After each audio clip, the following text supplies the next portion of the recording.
Hey guys, welcome to Techie Food Tales. ఈరోజు ఒక మంచి వ్లాగ్తో మేము ముందుకు వచ్చేసాం. అర్ధనారీశ్వర టెంపుల్, ఇది కొండాపూర్లో ఉంది. ఈరోజు ఈ టెంపుల్ మొత్తం కూడా మీకు చూపిస్తా. ఇది ఎగ్జాక్ట్గా కొండాపూర్లో ఉంటుంది. హైటెక్ సిటీకి around 3 kilometres distance and Miyapur నుంచి వెళ్ళేపలం అయితే 6 కిలోమీటర్స్ డిస్టెన్స్లో ఉంది. యాక్చువల్లీ టెంపుల్ పక్కనే అనమాట మా ఆఫీసు, 1 కిలోమీటర్ డిస్టెన్సే. కోహనూర్ పార్క్ ఉంది కదా టీసీఎస్ది, అక్కడ అనమాట. సో ఇది కన్స్ట్రక్షన్ జరుగుతున్నప్పటి నుండి ఈ టెంపుల్ చూస్తున్నా. వెళ్దాం అనుకుంటున్నాం కానీ అవ్వడం లేదు. కానీ ఈ వీకెండ్ అయింది, చాలా హ్యాపీగా అనిపించింది. టెంపుల్ మొత్తం బ్లాక్ కలర్లో ఉంటుంది. ఇది అసలు నైట్ టైం వెళ్ళాల్సిన టెంపుల్ అనమాట. నైట్ టైం వెళ్తే మీకు అసలు లైటింగ్లో చాలా బాగా కనిపిస్తుంది. ఇంకా ఎంట్రన్స్లో గుడి చూడండి, శివుడు 3 కళ్ళు ఎలా కనబడుతున్నాయో. ఎటు సైడ్ చూసినా సరే మీకు చాలా వ్యూ బాగుంది. త్రిశూలం మధ్యలో ఇంకొక కన్ను ఉంటుంది. అసలు ఈ టెంపుల్ చూస్తుంటే గూస్ బంప్స్ వచ్చినాయి నాకైతే. ఆ రోజు మేము వెళ్ళిన రోజు ఫ్రైడే అనమాట. సో పూజలు జరుగుతున్నాయి. నేను అడిగా ఎవ్రీ ఈవినింగ్ ఇలానే జరుగుతాయని. అలానే జరుగుతాయంట, చాలా బాగా జరుగుతున్నాయి. ఈ ఆలయంలో దేవుడి విగ్రహం ఎలా ఉంటుంది అంటే, అర్ధనారీశ్వరుడు కదా, సగభాగం శివుడు, ఎడమవైపు శివుడు ఉంటారు, కుడివైపున మరొక సగభాగం పార్వతీదేవి కలిసిన రూపం ఉంటుంది. ఇది మనకు ఎలా సూచిస్తుంది అంటే సృష్టి మరియు సమతుల్యతకు చిహ్నంగా ఉంటుంది ఈ విగ్రహం. ఈ టెంపుల్ చుట్టూ కూడా పార్వతీ పరమేశ్వరుల ఫొటోస్ ఉంటాయి. వాటి కింద కొన్ని కొటేషన్స్ రాశారు, అవి నేను కొన్ని చదువుతా మీకు. అతను మాట, ఆమె అర్థం, ఇద్దరు కలిస్తేనే ఈ జగం, ఓం శ్రీ శివశక్తి అని ఉన్నాయి. వాటిలో అసలు ఎంత మీనింగ్ ఉందో.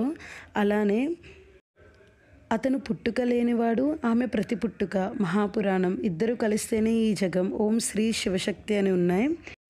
అసలు అవన్నీ చదువుతూ ఉంటే ఆ టెంపుల్లో అలానే స్పెండ్ చేయాలనిపించింది. అలానే ఈ టెంపుల్లో చూడండి, పక్కనే రేణుక ఎల్లమ్మ తల్లి టెంపుల్ కూడా ఉంటుంది. కిందన నాగేంద్ర స్వామి వారి టెంపుల్ కూడా ఉంటుంది. కిందన చూడండి ఎలా ఉందో. పక్కనే అమ్మవారి టెంపుల్. ఇవన్నీ కూడా 1 by 1 అలా మనం దర్శించుకోవచ్చు. మేము అలా టెంపుల్ చుట్టూ కూడా తిరిగాము. త్రిశూలాలు కూడా 2 sides కూడా పెట్టారు. ఫొటోస్ అవి కూడా దిగడానికి బాగుంది. ప్లేస్ కూడా ఎక్కువ ఉంది. ఇంకా ప్రసాదాలు అయితే తీసుకున్నాం. ప్రసాదం అయితే చాలా టేస్ట్ ఉంది. బేసిక్గా టెంపుల్స్లో ప్రసాదం చాలా బాగుంటుంది. ఇక్కడ కూడా చాలా అంటే చాలా బాగుంది. గజస్తంభం కూడా చూడండి, శివుడి కళ్ళుతో ఎంత అందంగా ఉందో. అసలు టెంపుల్ వైబ్ అనేది ఇంకా నైట్ టైం మస్ట్ అండ్ షుడ్గా విజిట్ చేయండి. ఎందుకు అంటే ఆ బ్లాక్ కలర్ వల్ల ఏంటో తెలియదు కానీ లైటింగ్ మొత్తం చాలా రిఫ్లెక్ట్ అవుతుంది. మెయిన్గా అర్ధనారీశ్వరుని చూస్తూ అసలు ఆ టెంపుల్ నుంచి బయటికి రావాలనిపించలేదు. మేము అరౌండ్ అక్కడ ఫస్ట్ టైం అనుకుంటా ఒక టెంపుల్లో మేము అరౌండ్ 3 hours వరకు టైం స్పెండ్ చేసాం. ఇంకా గోమాత చూడండి, అక్కడ వాళ్ళు గడ్డి కూడా అమ్ముతారనమాట. ఒక కట్ట 20 రూపీస్కి అలా.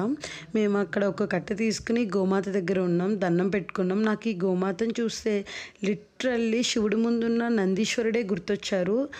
మేబీ ఆ సైజ్ వల్ల ఏంటో నాకు తెలియదు, బట్ అయితే నాకైతే అలానే అనిపించారు. సో ఇంకొంచెం చీకటి పడేంత వరకు ఉండి మళ్ళీ వీడియో తీద్దామని ఆగాను. సో ఒక్కసారి మొత్తం గుడంతా వీడియో తీసా. అలాగే మీకు చుట్టూ కూర్చోవడానికి కూడా చాలా ప్లేస్ ఉంది.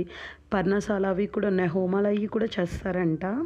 సో ఖచ్చితంగా ఈసారి విజిట్ చేయండి. ఈ టెంపుల్ అయితే మీకు చాలా పీస్ఫుల్గా కూడా ఉంటుంది, మొత్తం పాజిటివ్ వైబ్స్తో. ఈ వీడియో మీకు నచ్చినట్లయితే please like, share and subscribe. Thanks for watching. Bye bye.